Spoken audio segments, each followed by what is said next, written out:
అందరికీ నమస్తే. చాలా మంది మగవాళ్ళు పెళ్ళైన తర్వాత భార్యల మీద ఎలా రుబాబు చూపిస్తారంటే, అలాగే భార్యలో ఒక ఇన్నర్ ఫీలింగ్ ఎలా ఉంటది, పక్క వాళ్ళు వచ్చి అడిగినప్పుడు ఎలా మాట్లాడతారో చూడండి.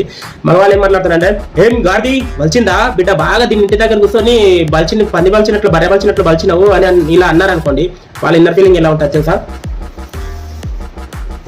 ఎవరైనా పక్క వాళ్ళు వచ్చి అడిగింది అనుకో, ఏమైంది చెల్లెలా, ఏమైంది, ఏమో అరుస్తుంటే లొల్లైంది, ఏం చెప్పమంటావు అక్క నన్ను గాడిదినంట గాడిని. మరి ఈయన గాడికి చేసుకున్నాడా? మళ్ళీ ఎవరైనా గాడితోనే సంసారం చేస్తారా? ఏం చెప్పాలి? మళ్ళీ తిని బర్రెలాగా వలిచినావు అని అంటాడు. ఆయన పక్క నిలబడి కింద భూమిని కూడా చూడలేడు, ఆ మధ్యలో పొట్టని అడ్డం వస్తుంది, నన్ను అంటాడు బర్రెలాగా ఉన్నావని. ఏం చెప్పాలి?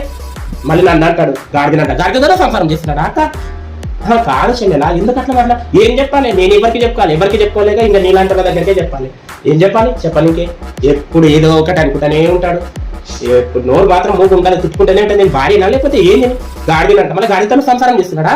నేను గాడినైతే ఆయన కూడా గాడిదే కదా, ఇంత కూడా లేదు. ఎట్లా మాట్లాడతాడో ఏమో. ఇది ఫ్రెండ్స్, ఈ వీడియో కనుక నచ్చితే మీకు లైక్ చేయండి, షేర్ చేయండి, సబ్స్క్రైబ్ చేసుకోవడం మాత్రం మర్చిపోకండి ఫ్రెండ్స్. సపోర్ట్ చేయండి ఫ్రెండ్స్. Thank you.